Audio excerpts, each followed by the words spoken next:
What is up, my Pika crew? This is the ThePikaWu and welcome to another black and white Wi-Fi battle. This one's going to be a NU tier match against a guy called Cortex Nebula 200. Be sure to check him out after the match. He does a lot of cool stuff on his channel. He does Pokemon Wi-Fi battles, he does Pokemon Let's Plays, and he even does Pokemon Stadium 2 matches. And yeah, he has a lot of interesting content. If you're interested in the stuff I do, be sure to check him out because he has a great channel as well. And he only has 600 subscribers. So it would be really awesome if we can help support him, maybe get him to 1,000. That would be really awesome to help support other Pokemon YouTubers. So yeah, if you're interested, a link will be in the description below. Check him out now, check him out after the match, whatever you like. Now onto the match. Looking at my opponent's team, he's got a lot of dangerous Pokemon. He's got Sock, he's got Haunter, and Ampharos. When I saw the team preview initially, I didn't think those three Pokemon were threatening at all, but late game, they became very big threats, especially his Haunter. Now on my side, I've got a lot of interesting Pokemon that I'm using. I'm bringing back my Life Orb Altaria with Draco Meteor. I also am bringing back my Corsola and Floatzel combination. I used that in my recent custom battle. And I also am bringing back Exeggutor, which I really love using. It is one of the best bulky Pokemon in the NU metagame, and it is very good as a sub-seeding set, and it really shines in this battle, so I hope you guys enjoy. So I'm going to lead off with an Altaria, as my opponent's going to lead off with an Arbok. Now Arbok, the best move it can go for is either the Rock Slide or the Gunk Shot, and I know I can live both of them because Altaria has some decent natural bulk.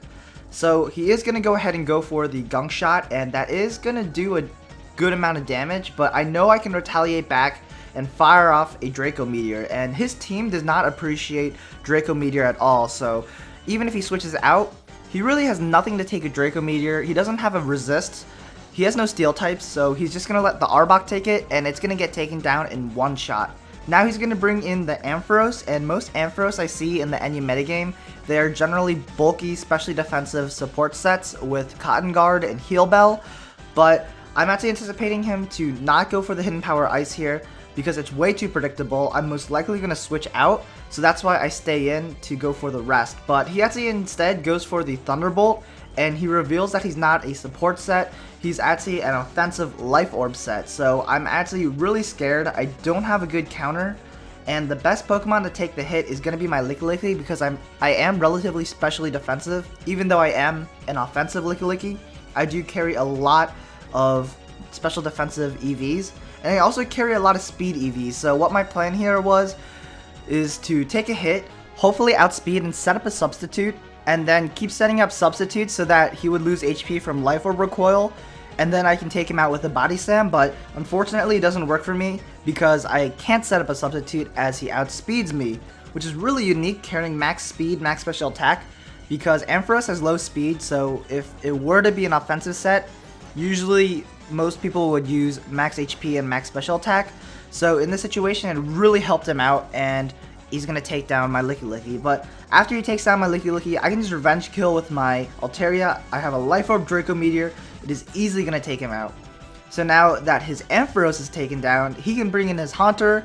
His Haunter can outspeed me and take me out with a Shadow Ball. The main reason why I stayed in was because he might be a sub Paint Split set. I didn't want him to set up a free substitute as I switch out. But now I'm going to bring in my Corsola because it really is the only Pokemon that can take a Shadow Ball on my team. Now this puts me in a really weird situation because I know he's most likely going to switch out and bring in the Tangela to take any hit. But at the same time, I didn't want to double into my Exeggutor to counter his Tangela because he still has his Haunter out and he still could go for the Shadow Ball against my Corsola. And if I did bring in my Exeggutor on a Shadow Ball, that would have been really bad. So I just went for the Head Smash just as a safe play and then just left my Corsola there as sleep fodder. Now I am going to switch out into my Exeggutor, predicting him to go for the Leech Seed with the Tangela, but he actually brings in the Haunter, and that's really bad because he can Shadow Ball me, and that would take me out if he was a Modest Nature set, or he has a really good chance of OHKOing me, and I don't want that to happen, so I'm just going to leave my Corsola there as death fodder, because I really have no use for it. It's already asleep and it can't do much, especially with Tangela still alive. So I am just going to fodder my Corsola. It does open a window of opportunity for him to sleep another Pokemon, and I need to make sure that doesn't happen. So what I do is bring in my Floatzel knowing I can take a Shadow Ball, and then double, predicting him to bring in Tangela. And this puts me in a really good situation because he can't touch me and I can set up a free substitute regardless of what he does. And he is going to actually bring in War Turtle, which is kind of odd because War Turtle really can't touch Exeggutor because usually their only attacking move is Scald. But unfortunately for me, he actually carries Ice Beam as well. So Ice Beam is going to help him out. He is going to be able to break my substitutes, and I can't effectively stall him out and have a substitute still intact. And my original plan was to stall him out, still have a sub up so I can at least face his Haunter, and that would be optimal. But now I can't do that, and this is really bad because I want my Exeggutor at full health or with a sub up, because Haunter is a really big threat, and if I take down another Pokemon, he can just basically bring in Haunter and scare me out, and I really have nothing to take a Shadow Ball on my team anymore.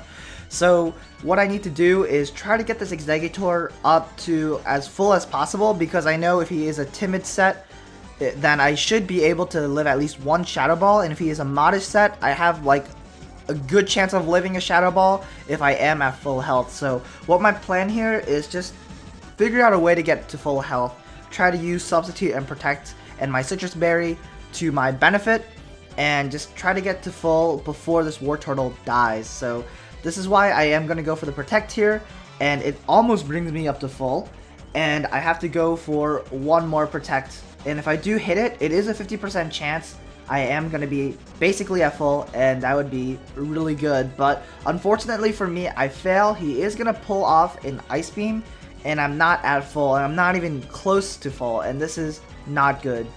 So this War Turtle is going to get taken down next turn by the Leech Seed, and if I do have my Exeggutor out, then he can just bring in the Haunter and Shadow Ball and kill my Exeggutor, and that would be bad because I need Exeggutor to win.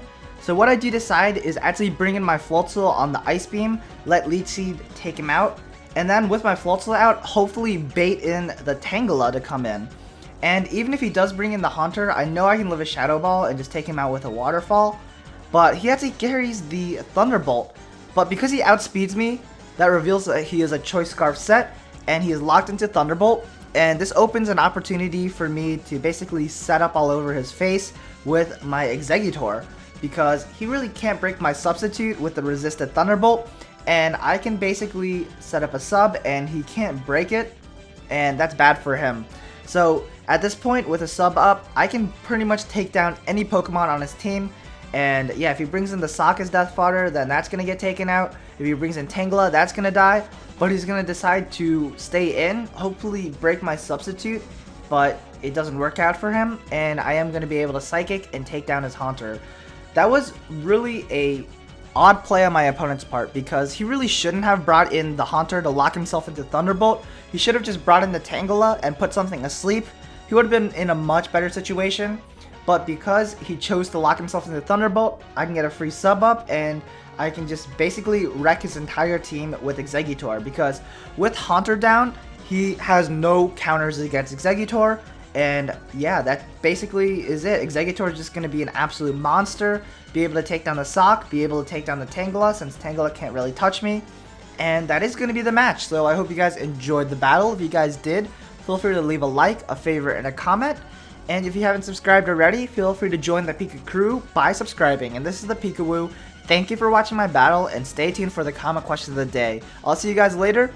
Peace.